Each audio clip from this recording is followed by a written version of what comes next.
Hello बच्चों, let's read this question and the question says that let fx is equal to x square plus a where x is greater than equal to 0 or less than 1 2x plus b when x is greater than equal to 1 and less than equal to 2 and gx is equal to 3x plus b when x is greater than equal to 0 and less than 1 and x cube when x is greater than equal to 1 and less than equal to 2.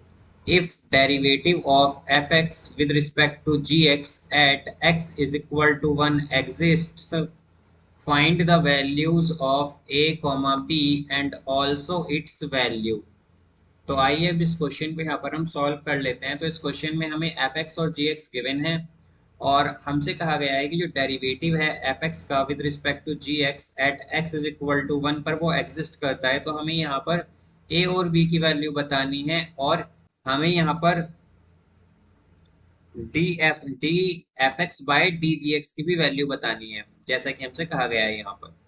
तो हम यहाँ पर की concept use करेंगे that if derivative derivative of fx exists at x is equal to a, then LHD at x is equal to a is equal to RHD at x is equal to a।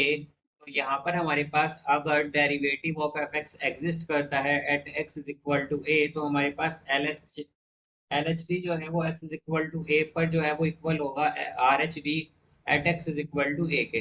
तो यहाँ पर अब अगर हम देखें तो हमारे पास for F X at x is equal to 1 अगर हम देखें तो हमारे पास एल एच डी और आर एच डी क्या होगा, यानी कि left hand derivative and right hand derivative क्या आएंगे। तो अगर हम एफ एक्स लेते हैं for at x is equal to 1 तो एल एच डी क्या आएगा, एल एच डी का मतलब है कि हमारे पास लेफ्ट हैंड डेरिवेटिव यानी कि 1 से थोड़ा छोटा, तो ये हमारे पास एफ एक्स में क्या होगा एक्स स्क्वायर प्लस ए। तो यहाँ पर अगर हम x की जगह 1 पुट कर देंगे तो क्या आ जाएगा 1 प्लस ए। और अगर हम आर एच डी देखें यानी कि 1 से थोड़ा बड़ा तो यहाँ पर ये होगा हमारे पास 2x प्लस बी। तो x की जगह जब हम 1 रखेंगे तो क्या आएगा 2 प्लस बी। तो यहाँ से हमारे पास आ जाएगा a minus B is equal to 1। अब इसी तरह अगर हम gx के लिए देखें और gx at x is equal to 1 अगर हम देखें तो क्या होगा। तो यहाँ से अब अगर हम देखें तो हमारे पास एल एच डी क्या होगा of g x at x is equal to 1, यानी कि एल एच डी का मतलब होता है कि 1 से थोड़ा छोटा होना चाहिए यहाँ पर। तो ये आएगा जी एक्स में 3x प्लस बी और x की जगह अगर हम 1 रख दें तो क्या आएगा 3 plus b is equal to. अब अगर हम आर एच डी देखें तो आर एच डी क्या होगा 1 से थोड़ा बड़ा तो वो होगा एक्स क्यूब। तो एक्स की क्यूब में जब हम x की जगह 1 रखेंगे तो आएगा 1।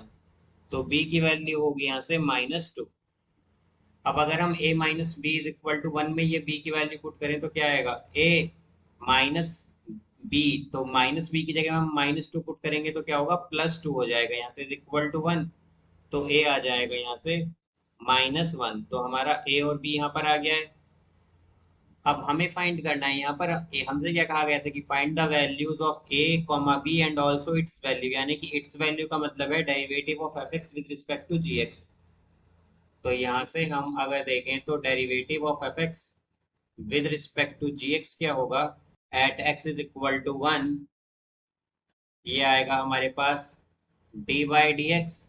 अब यहाँ से अगर हम देखें तो एफ एक्स 1 पर क्या है, हमारे पास 1 पर है यहाँ पर ये 2x प्लस बी और डिवाइडेड बाय जी एक्स क्या है हमारा at x is equal to 1 पर, तो वो है हमारे पास एक्स क्यूब।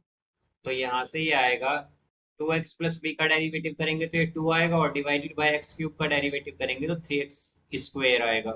तो हम अगर x की जगह 1 पुट कर दें तो क्या होगा 2/3 हो जाएगा यहाँ से। तो हमारे पास क्या आएगा, ये आएगा b is equal to -2 a is equal to -1 और d f x by d g x at x is equal to 1 होगा 2/3। So I hope you understood it well. Best of luck. Thank you.